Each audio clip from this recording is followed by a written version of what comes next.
Hey, and welcome to a new episode of Worlds Collide, the podcast about moving abroad. I am your host, Viktoria, and I'm so glad that you're tuning in for a new episode today. This one is a first. With first, I mean this one is a destination that we haven't discussed before in this podcast.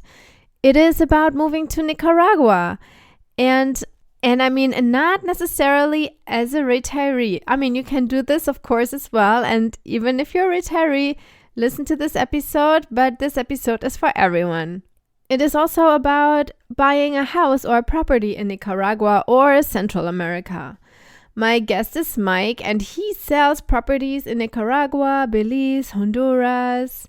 But he also lived in Nicaragua for over 14 years with his wife and his kids. And he wrote a book about his experience as well. But as always, I do not want to take away too much about our conversation.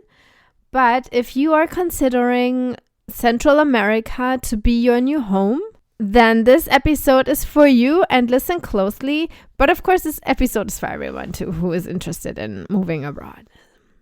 Here it is. Here is Mike. All right, so my guest today is Mike. Hey, Mike, how are you, and where are you calling from? I'm great, Viktoria. Thank you. I am actually calling from Shepherdstown, West Virginia today, which is about 80 miles west of Washington, D.C., where we've made our home now for about 8 years since we moved back from Nicaragua. But we lived in Nicaragua for 14 years, so certainly have a pretty good understanding of the expat lifestyle, right? Right. Yeah. Oh, and how come you chose to live in Nicaragua? Well, it was really work related. It was kind of interesting. My wife Carol and I, we moved to Belize back in 1998 for about 6 months. We lived there, again, work related. It was not particularly a good fit for us as a place to live. And then in 2002, we moved to Nicaragua to start our community there. And we thought we would be there for 2, maybe 3 years. And we ended up living there for a total of 14 years because we just absolutely loved it. But it was initially work related for the first couple years. And then it was by choice for the remainder of the time. Yeah. And what is the work that you did back then? Yeah, so we build resort communities for North Americans who want to live overseas. And we work in Belize, Nicaragua, Costa Rica, Panama, Honduras, and El Salvador. So really across the region, because they're very different countries, they're very different experiences for people. And it's kind of interesting now, Viktoria, because since the COVID lockdowns and the government mandates that people work from home, right? That there's really a whole new segment of consumers who are looking to be overseas. Some of them rent, some of them own, but we serve both people who rent long term as well as own. So it's not just retirees anymore. It's active young people, middle-aged people, looking for a great place to live while they can work from home. But home can be someplace wonderful. Okay, so the community's also changed a lot in demographics. It has. We're really at the very front edge or the beginning of this digital nomad remote work group, right? And it's actually really exciting, Viktoria. I'm in fact, I'll be in Austin. I know you're in Austin. I'll be in Austin at the beginning of October. And they've asked me to make a presentation on one of my new favorite presentation, which is this idea that the world has changed incredibly. And so for the first time in human history, work and the location of work has been uncoupled for many people. I mean, we go all the way back to prehistoric caveman, cavewoman, right? I mean, you had to be there to kill the animal and pick the berries, right? And then we had this thing called the agricultural revolution, right? And people said, oh, we can stay in one place. We can put fences around the animals and we can raise our crops in a garden, right? Right. You still had to be there. And then the industrial revolution, and I think the word revolution is important. The industrial revolution, it changed again. We went from farm to industrial, but people still had to go to a factory and operate a machine, right? And then in the Right. 70s, 60s, late 60s and into the 70s, this new word came up, post-industrial revolution, right? But people still got in their cars and they sat in traffic for, an hour or two to go to an Right. office to talk on the phone or type on a computer, right? Mhm. So from 1980 through at least, 2020, whatever that Mhm. 40-year period, we had really the technology to allow people to work from home, but the management styles were still industrial, right? Right. They were still going all the way back to Frederick Winslow Taylor, who designed the industrial model for Henry Ford, right? The Uh-huh. efficiency models. And so our management of people in this post-industrial society was based on an industrial model. Well, COVID ended that, right? When the Right. government said stay home, all of a sudden the management models had to change. And what's really fascinating to me, Victoria, is that productivity. There have been a lot of studies since the Uh-huh. lockdowns, right, on productivity. I think two or three show a drop in productivity, but almost all the rest show an increase in productivity. It depends on how you measure it. So all of a sudden, people are free. They can work from home. They don't have to sit in traffic an hour each way every day. Mhm. So productivity has gone up. And what's really exciting is now we're starting to see how people are saying, well, you know what? I don't have to wait until retirement. Like let's say I love to fly fish, right? So I love to go fly fishing. Well, you know what? I don't have to wait until I'm 65 and I retire to do that. I can move to Belize. I'm in my 40s. I'm in my 50s. I can fly fish every morning. I can get on the phone or the computer, work, and on the weekends do what I love. So I can begin to enjoy the lifestyle I Mhm. always wanted in retirement, but I can accelerate it and do it right now. And Uh-huh. and so we are literally, I think, in terms of onions, right? I think this transition is as big as the Industrial Revolution or the Agricultural Revolution. It's going to have societal impacts that we can't even imagine. But it's going to take, it's going to take decades for this to happen, right? And so I think we're really just taking the brown skin off the onion right now on this world change to a post-industrial society, and it's very, very exciting to be a part of it, isn't it? I don't know. Yeah. Do Yeah. you cater, I mean, is your clientele then mostly people who work in tech? Because I always imagine that the digital nomads are only like techies. Well, yeah, that's interesting. A lot of them are techie, of course, Victoria. That they are the natural, poster child for Yeah, remote for work, right? yes. But what's interesting? Back in 2004, we installed the very first fiber to the home network in all of Oh, Central America. 2004. What's that like? Yeah, okay. 20 years ago. And we did it because we said, look, internet bandwidth connectivity is critically important for at the time we were thinking Right. retirees, right? Their grandkids are up in Minnesota sled riding. They're living down at Yeah. Grand Pacifica. They want to be able to watch, video of their kids sled riding, right? So Right, or like be able to Skype or reach ex- out to them. Yeah. exactly, right? And so we put the fiber in for those reasons, but now it's really interesting that high speed fiber connectivity is really important for the work layer and Yeah. the work element.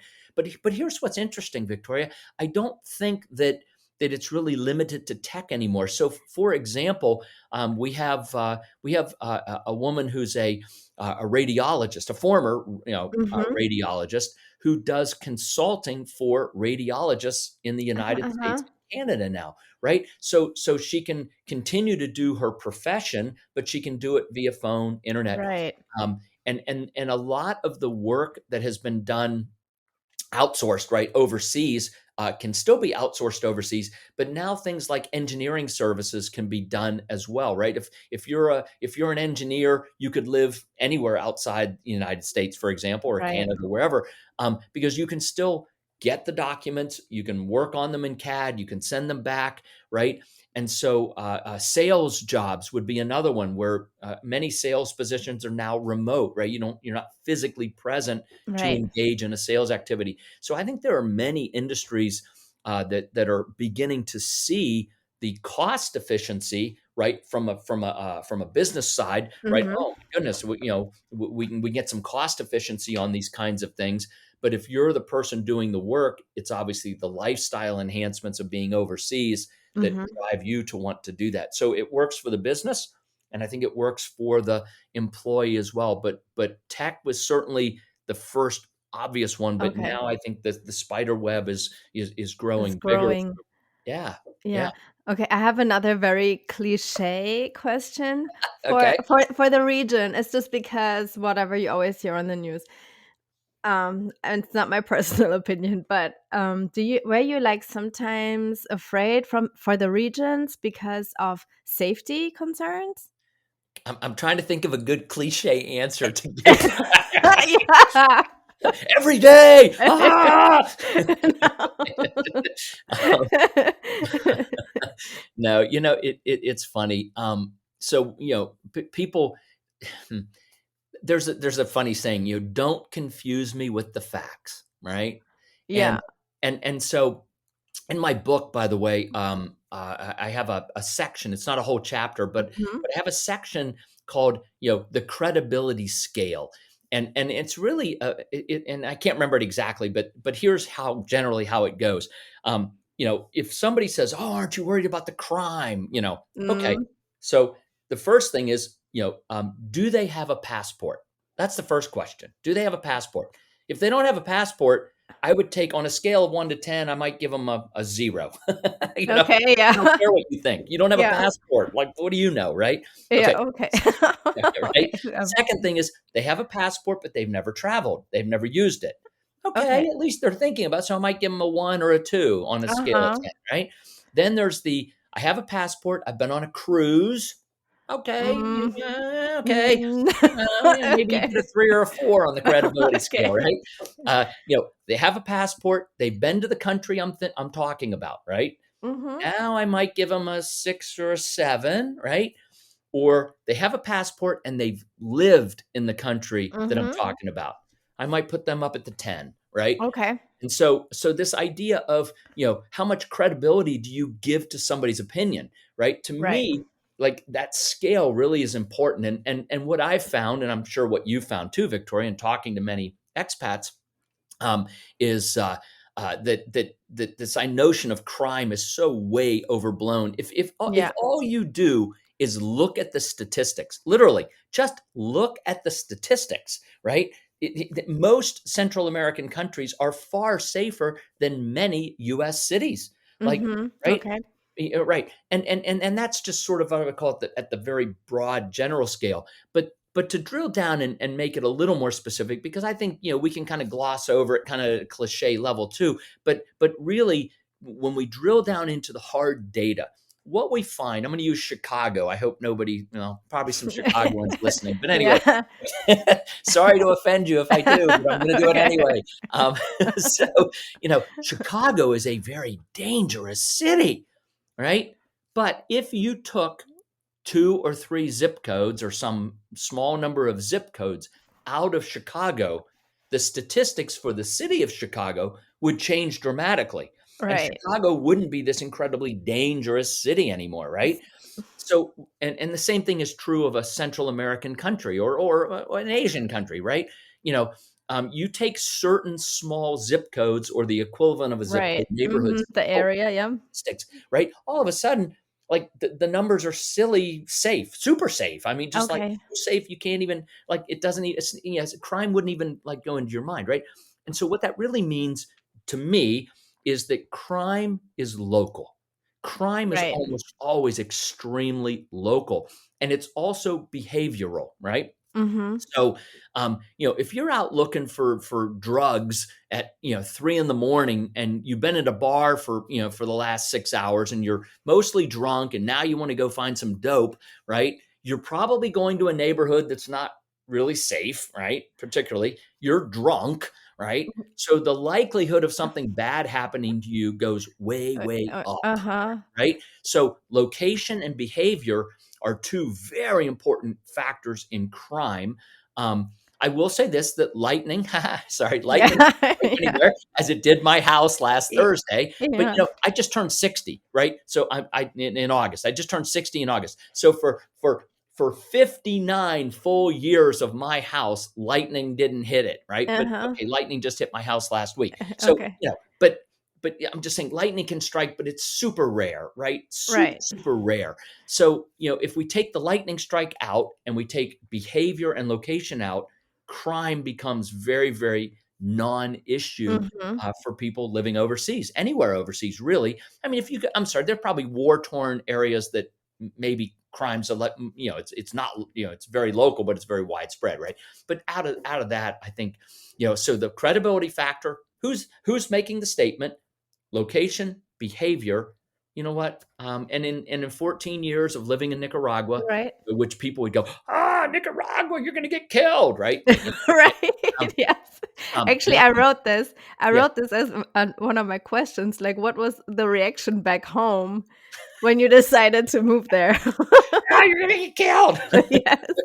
you know, 14 years, nothing ever happened. And so, I mean, my wife is blonde. I had two toe-headed daughters. I mean, literally very blondies. They called them Yes. chelitas, right? I mean, that was sort of Uh-huh. their nickname. Hey, chelitas, right? We did not look Nicaraguan at At all. all. And I traveled out of Nicaragua at least 2 weeks a month, every month, sometimes 3 weeks a month. I left my ladies in Nicaragua. My wife drove them around in a Honda CRV. They went all over Managua to anywhere and everywhere. They went out into the jungles and the rainforest trying to find some waterfall they read about or some butterfly Uh-huh. farm in the middle of nowhere. They had flat tires. They got stuck in mud. They had people pull over to help them change a tire. They'd find a farmer to help pull them out of the mud on a really bad, muddy road. 14 years, Mhm. no problems. And if you have children, you know that, like, you would never put your family in danger, right? Right. And I felt so comfortable leaving them alone in Nicaragua that I did that for 14 years, a couple weeks a month. So anyway, Okay. yeah, and I would have felt the same, by the way, in Belize or ready for this, Honduras, El Salvador, Panama, Yeah. Costa Rica, right? Because again, my wife is home in bed at 10 o'clock at night. She's not, the behavioral issues, the location issues, they're just off the table. Yeah. No, funny thing, when I came to the US, I had a food truck and a catering Hmm, business. So a lot of people I worked with were from Honduras and El Salvador, and yeah, they all they all left because of the crime. yes. But I mean, it was also, as you said, due to the region where they were from.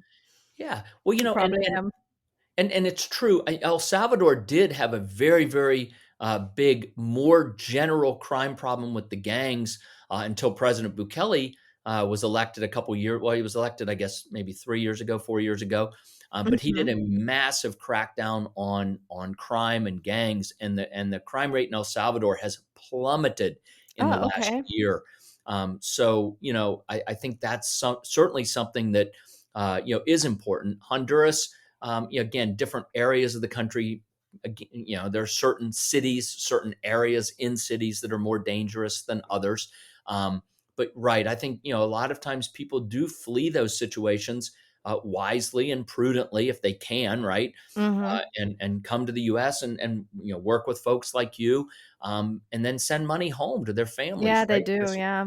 yeah, which is Uh, tremendous. and, so I'm curious about the properties that you have there. Can you describe it? Yeah. Well, we are certainly right for some people, but we're not right for everyone. I know a lot of people say, I don't want to live in a gated community. I don't want to Uh-huh. live I want to live, I don't want to live with the expats. I want to live with the locals. And you know Right, what? right. I think that's a wonderful sentiment. And if you can figure out how to do that, fantastic. Mhm. I think for many people, and our community is really, I mean, our Grand Pacifica community in Nicaragua was quote unquote gated. Like you got to go through one of these things to get in. You know Right. what I'm saying? Okay. Like there's a barbed wire fence around the property to keep the cows out, right? Okay. It's For the not to keep, cows. right? It's not Okay. to keep the people out. I mean, you can climb over a Okay. barbed wire fence, right? So, the fence around the property is just to keep the cattle from our neighbors from coming in and, Uh-huh. eating up. We have a golf course, so they get on the golf course if they break through the fence once in a while. And, and that's not good for the golf course, right? To have No. cattle Okay. walking around on it. Let's get a Anyway, lot of holes. exactly. So and the interesting thing is our Grand Pacifica community in Nicaragua has about 21-22% Nicaraguans who own there. And so it's Mm-hmm. not it is an expat community. I guess 80% or whatever is, Okay. US, Canadian, Europeans. We have some Aussies, we have some New Zealanders. So we've got people from all over, and even South America, like Panama, Brazil. I think we have some folks from uh, uh, Colombia as well. So Uh-huh. we're really a very international community at Grand Pacifica, but Mm-hmm. 20+% are Nicaraguan. And so it really is this neat community of folks that but it is quote unquote gated. But we have Uh-huh. fiber. But I mean, it's not really gated, like I said. But we've put in world class infrastructure, right? I mean, we have a water system that we are the water utility. We have the fiber optic cable, all underground utilities, right? So you don't have all the telephone poles everywhere and the wires everywhere. So it has a really nice aesthetic to it. It's right along the Pacific Ocean, 3.5 miles of beachfront Oh. property, and so it's spectacular. So for somebody, not just a retiree or a North Mm-hmm. American, but for anyone looking for that kind of beach uh, residential resort community, Uh-huh. it's a good one. We have about 200 homes and about 100 people living there full time now. So it's like a little village. And in Belize, we're really more tourist focused. Although we have a property off the water in Belize that folks residential condominium community about Okay. 3 blocks from the Caribbean, but very affordable, right? So and we as a company have always decided that we would serve middle class consumers. That was Uh-huh. always our marketplace. And Okay. so our price points start around 150. Mm-hmm. So it brings it into the realm of affordability for Yeah. many North Americans, whereas Right. many of the communities start much higher in terms Oh of. yeah, that sounds actually pretty cheap to Yeah, me. yeah. Me in Austin, yeah.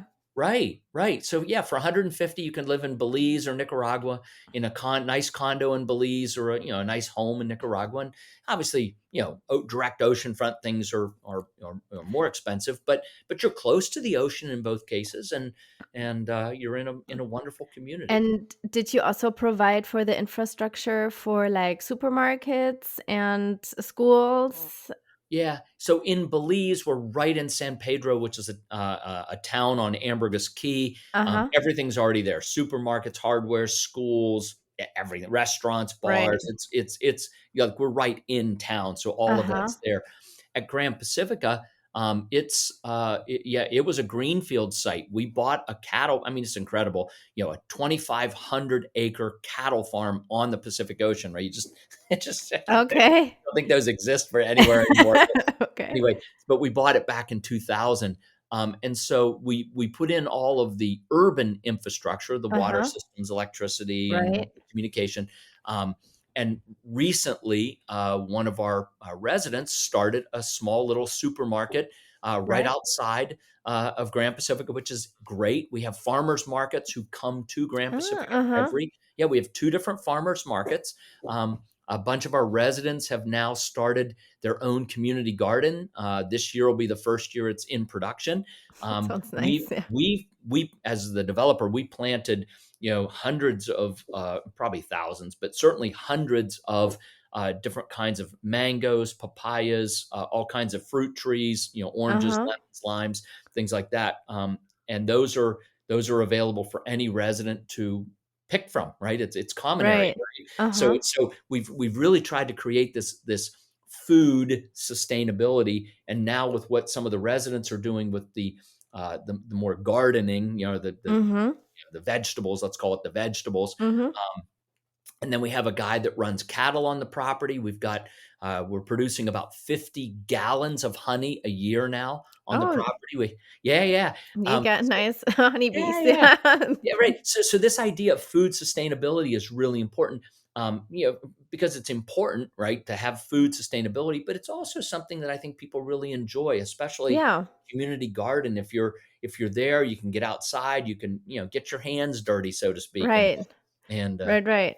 yeah, And what about you when you lived in Nicaragua for so long? Was there anything that you missed from home? interesting.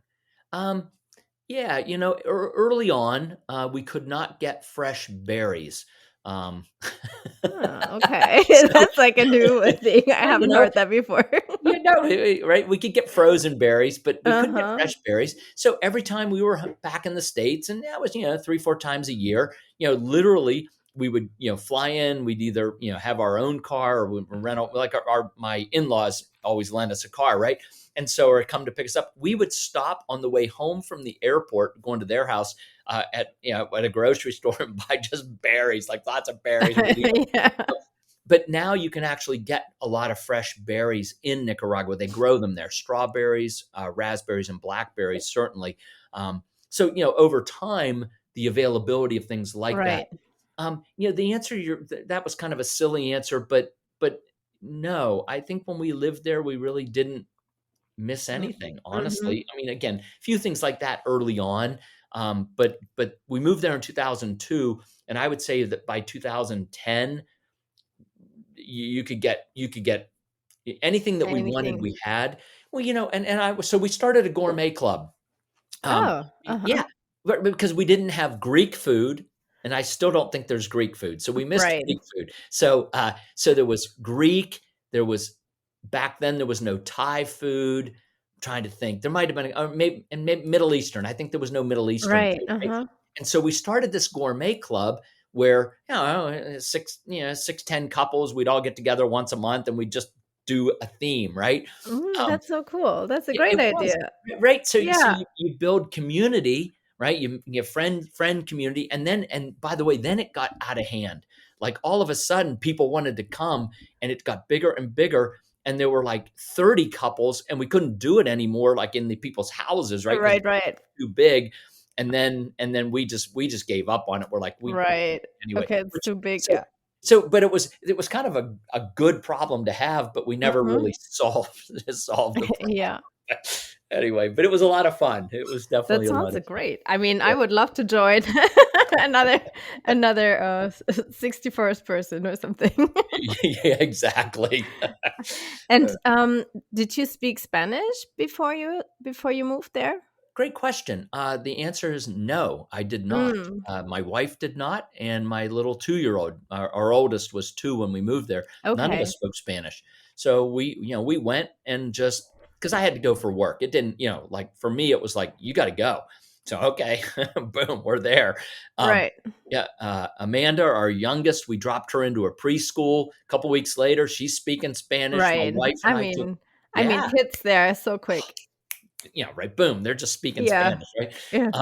My wife and I both took lessons. The problem for me was I was gone 2 weeks a month, and because I spoke no Spanish, I hired an entirely bilingual staff when I got there, because Uh-huh. I had a For job to do. you. I had a job to do, Mhm. so everyone I hired was bilingual. Right. So I spoke English at home, spoke English at the office, traveled 2 weeks a month, and had a Spanish lesson every morning I was there.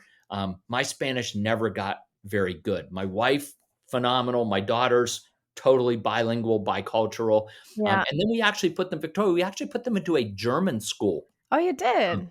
we did, because the German school teaches in Spanish, and they teach German as a second language, right? Oh, And we wanted the girls to go to school in Spanish, right? And there's a French school. French was the other option. My okay. wife examined the curriculums and things like that, and selected the German school.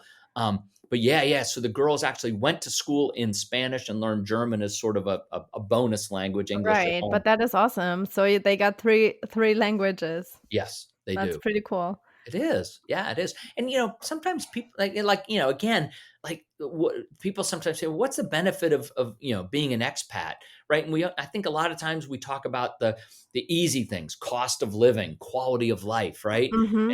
And those two things are huge. Don't get me wrong. I mean, you can do really fun things. The weather's great. It depends on where you live. I mean, but, generally people move into the tropics, right? The weather's great. The cost of living is much lower. And that's where people tend to focus. But for people with kids, like all of a sudden to be able to raise your children in another culture is powerfully important. And this is the reason. I'm a big Star Trek fan, and the Mm-hmm. original Star Trek going way, way back Mm-hmm. up, and and when the movies came out with with Spock and Leonard Nimoy, the original movies, Yeah. in one of those movies, I don't remember which one, Spock gets killed, and at the end of the movie, they send him down to the Genesis planet, right? This planet that recreates all this stuff. And then the next movie, they come and pick him up, right? And he's alive, Uh-huh. right? Bring him back up, right? So Yeah. he's talking to the doctor, Bones. And so Bones in the second movie, like after they rescue him from the Genesis planet, right? And Uh-huh. Bones asks him, he goes, Spock, what's it like to be dead? And Spock's answer is beautiful. I use this in presentations a lot. Spock's answer was, Doctor, without a common frame of reference, there's no way you can understand. And to me, when you raise children in another culture, you have taken something that's a frame of reference, right? Like, Mm-hmm. if you are only in your frame of reference, you have no idea what it is because you can't look at it because you're inside. It's like Right. being in a bowl, right? You're in Right. the bowl. But when you have another bowl that you hop over to once in a while, you can kind of look back at the other bowl and go, oh, that's different. And so the girls would say, well, why are they doing that? We say, well, this is how you do it in Nicaragua, right? This is the Uh-huh. way they do things here. Why do we do it this way? And so now you're starting to talk about culture. You're taking culture Right. and making it something that's conscious as opposed to only subconscious. Um, and I'll tell you what, I think of all the gifts that we gave our children, Uh-huh. that is the most powerful language. Yeah, language is a That's cliche, great. right? Yeah, But, but but that cultural understanding, that culture is like, yeah, you're in it, yeah, but you have a bigger picture of the world. absolutely, Yeah. that's huge. I think. Yeah, that is yeah, Yeah, you're right. It is very powerful. yeah. Now I heard you say when you came, so you're not from the United No, States. I'm not from the United Where are you States. from? I'm from Germany. Oh, you're from Germany. Yeah. Okay, all Oh, right. that's why I thought like you bring it up that you went that your kids went to a German school. Well, yes, yes. And in fact, my daughter went to a German academy for 6 weeks somewhere in the south, near the lake. There's a lake in the south. I can't remember the name of it. Right, Bodensee? maybe right by the Swiss border. Bodensee. It's like the Odense. biggest lake in Germany. Okay, yeah. So she was there for 6 weeks. Went to a German Uh-huh. academy, and anyway, had a great time. And as sort of an expansion of her German. But right. But you as a German certainly have two senses of culture, right? Yeah, and also like I have also two little children. Well, one is 3, the other one is 7. Uh huh. And I mean, it's great that they also like see both things, they see like Absolutely. the holidays they celebrate here, or like for example, if it just comes to Christmas, like how Americans do Christmas and how we do Christmas, or Yep. just like, I mean, a lot of things are super similar because I mean, Yeah. I guess like most ancestors are from there. Exactly. It's Yeah. true, but it But is like so different. still it's yeah, different. For Yeah. me it's super interesting. For me is like the school system, how Yep. different they are. Right. And you can talk Mhm. about that with your children, right? And it Yeah. gives them a different perspective, right? Yeah. And Yeah. yeah, other things too. I mean, yeah, I think there are like a lot of things where I always compare like, okay, we do this differently because we grew up in a different way, but like our neighbors, our American neighbors, they do it that way. Exactly, right? But that's a wonderful thing to be able to, uh, first of all, have the kids ask about, right? Like that, like they're asking, they notice it and they ask about it, but then your ability to explain it in a way that makes sense to them. But that understanding that culture is not just unconscious or assumed. Like it's real, it's there.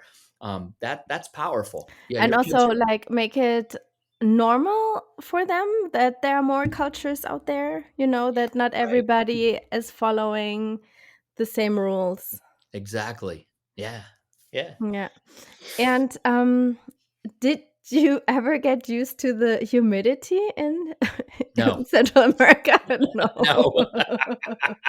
No. It's funny. The Pacific coast from about El Salvador down to the central Costa Rica, that stretch of coastline on the Pacific is dry from about Christmas till June. So, 6, 7, 8 months, it's Yeah. very dry.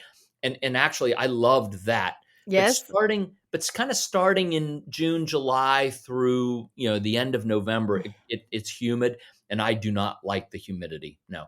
But for a lot of the year, it's like Austin. I always tell people it's like a West Texas kind of dry climate. Oof, You know, you think so? yeah. For me, it always feels like very humid. Well, go there in like January, February, March, like to like Nicaragua on the Uh-huh. Pacific coast. It's very dry. It's delightfully dry. But you're right, much of the year, 5, 6 months, it's humid. Yeah. Do you hear from your clients though, things they don't get used to? Huh. Interesting. Um, Yeah, sometimes I'm trying to think. I think maybe the biggest thing that people have a tough time with, two things. One, and these are the people that don't settle, right? Mhm. If well, let me start with the easy one. I think bureaucracy and just sort of Right. the pain in the butt kind of stuff. By the way, Right. in my book, I talk a lot about uh, uh, what I call hacks, right? The hacks to live there. And Mhm. one of the hacks is to get a driver. And I know that sounds so pretentious. Oh, Oh, my my driver, driver. Yeah. my driver. Yeah. Um, but for a couple $100 a month, you can have a driver. But the driver does so many things. They wash the car, they take care of the car, they probably mow your lawn and paint the house if something. I mean, they're handyman, Uh-huh. driver, whatever. But you know what they also are? They're line standers, right? They go to the Mhm. bank and stand in line for an hour and a half for instead of you, right? I mean, they're Oh. getting paid. So Ah, in fact, okay. So probably sure. I'm sorry, would you rather mow the grass in the hot sun or would you rather go stand in an air conditioned bank for half an hour? Like I'm pretty sure, Yeah. right? Mhm. They're pretty Just a happy second. Yeah. standing, right? But you don't have to. You don't have to go to the bank and stand in line, right? Or at this, that, and the other thing, right? So drivers were tremendous because it's just sort of an all around handyman, like lots of stuff, right? So that helps with a lot of the bureaucratic stuff because all of a sudden you're not engaged. The other thing is lawyers. I know a lot of people. I can do it myself. Well, yeah, I'm sure you can, but do you really want Mm. to? Because that's a different question, right? So Mhm. we would just hire lawyers, very inexpensive, to do visa renewals, like our immigration visas, or getting a driver's license. You think, well, I can get my own driver's license. Yep, you sure can, but do you want to? Right? I mean, how many hours do you want to invest in getting a driver's license? On the other hand, you can hire a lawyer for $50 or $60, right? And they'll take care of everything, and literally Uh-huh. that's it. You just have to show up when it's all done and pick it up in person. Like, okay, that 10 minutes, right? So again, those are some hacks, and I talk a lot about that in the book because the bureaucracy of the region is thick, right? Okay. And so how do you navigate that sanely, right? And we found Mhm. some ways to do that, and I recommend those in the book. But the thing that I would say is the biggest turn off and turn around for some people, not many, is being up close to poverty all the time, right? Ah, If, okay, if sure. your heart gets ripped out of your body every time you see a poor person, right? Um, you Yeah. know, you're not gonna do well in the developing world, whether it's Right. Central America, South America, Asia, Africa, Mhm.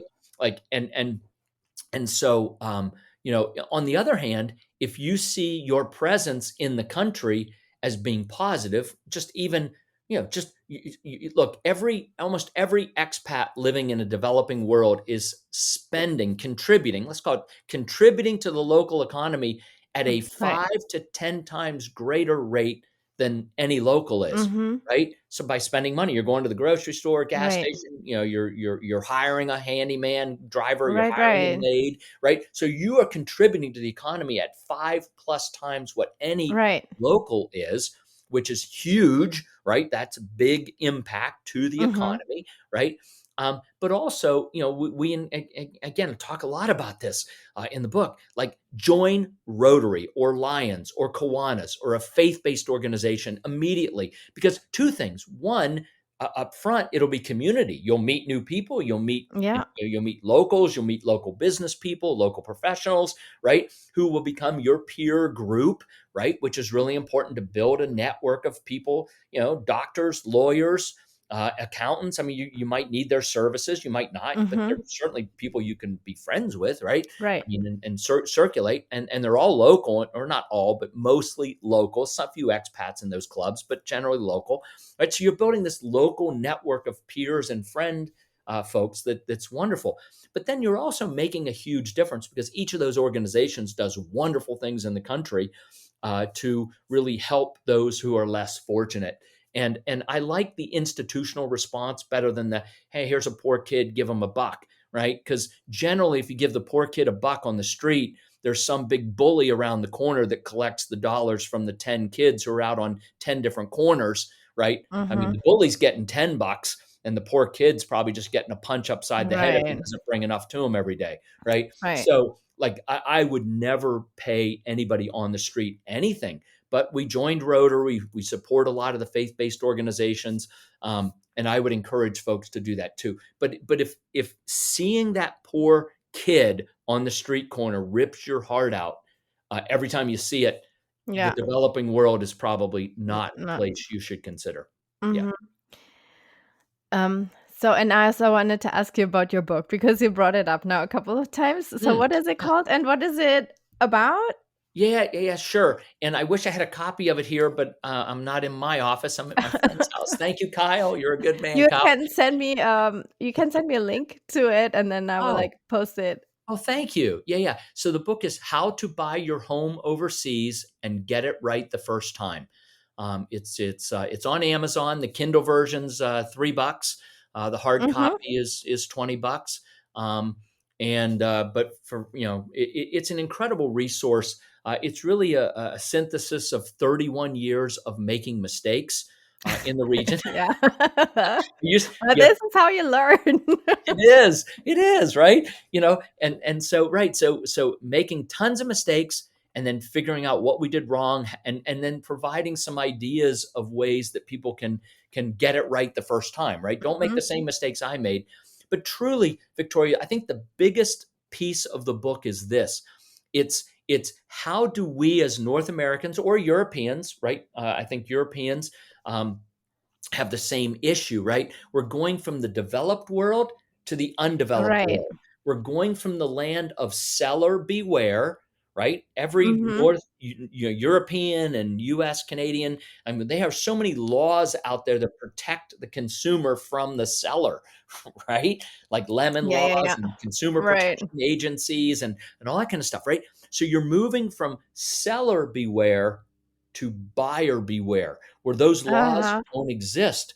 And so the biggest challenge, I think, especially on the front end, right? How to buy your home overseas, right? The book also gets into things like culture shock and sort of the hacks of living there. And there's sort of, once you're there, how do you Mhm. how do you navigate things, right? So that piece is in there as well. But the front end is really important, because that's where people spend a lot of money. 150,000, 250,000, $500,000. Oh, okay. That's a half a million Yeah, dollars, right? yeah. I mean, that's a lot of That's a money. lot.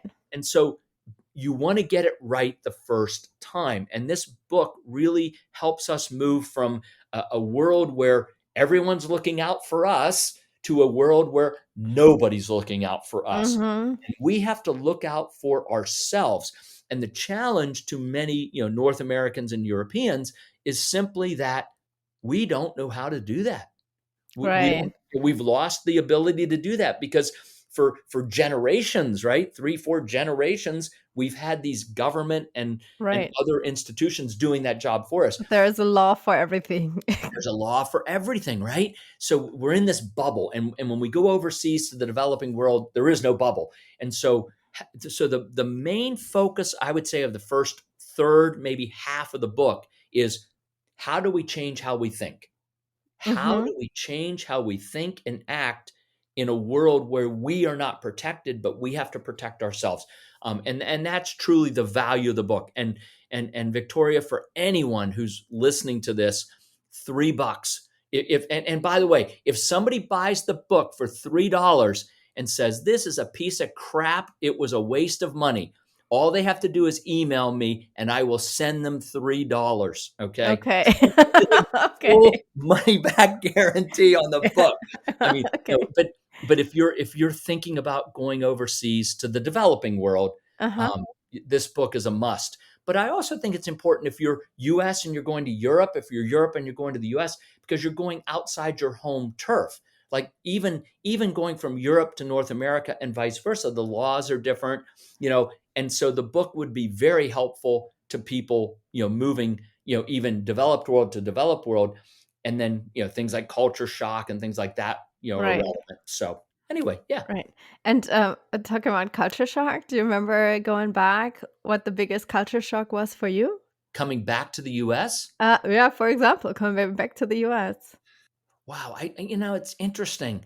Um, I didn't get culture shock on the way down very much, Uh-huh. and I didn't get culture shock on the way back very much.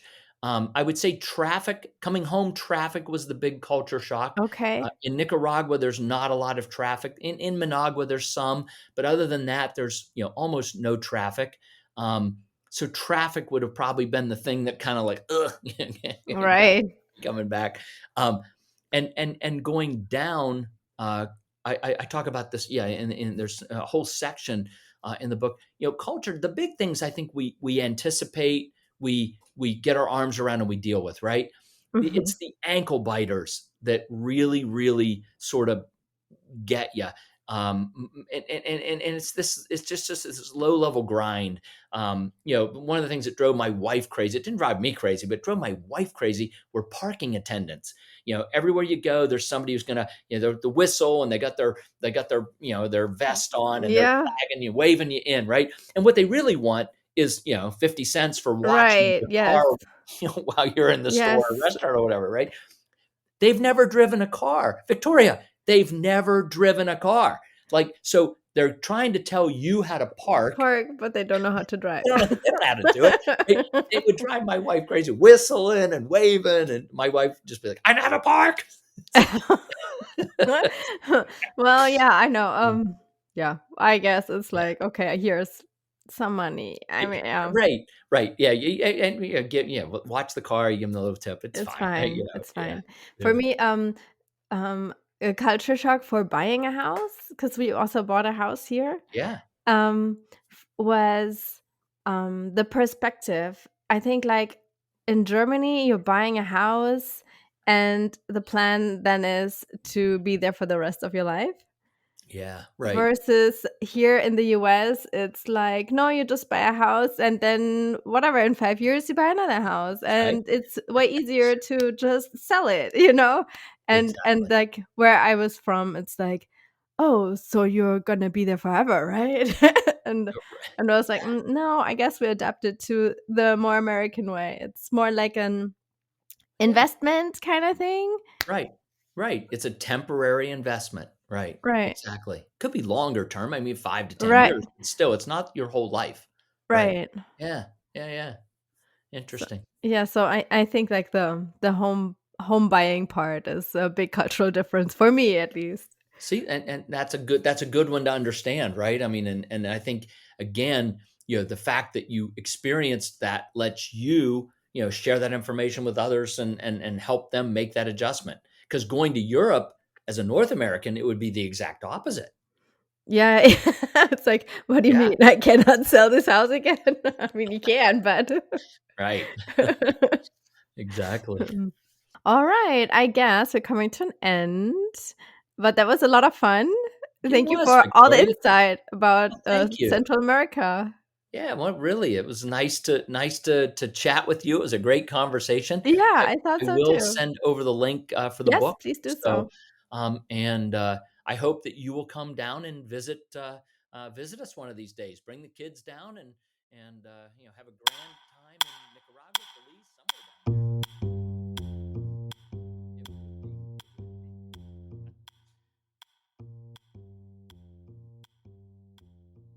Yeah, and that was my conversation with Mike about living and buying property in Central America. So, if you are interested in his book, it is called How to Buy Your Home Overseas and Get It Right the First Time. You find the link for that in the show notes, but you can also just search for it on Amazon. His name is Michael K. Cobb with a double B. And also in the show notes, you will find a link to his real estate website. And check it out if you are really interested in moving to Central America. And that was it from me from this week. I hope you enjoyed this episode. If you are considering to be a guest on my podcast, then don't hesitate and reach out to me. You can do this via email. I think that's the best way. worldscollide123pod@gmail.com, or you can find me also on Instagram or Threads or TikTok. And reach out to me. I'm happy to hear from you.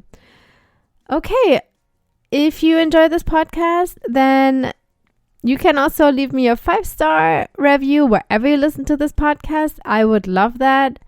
And that's enough from me from today. You can hear another episode next Thursday. Until then, bye.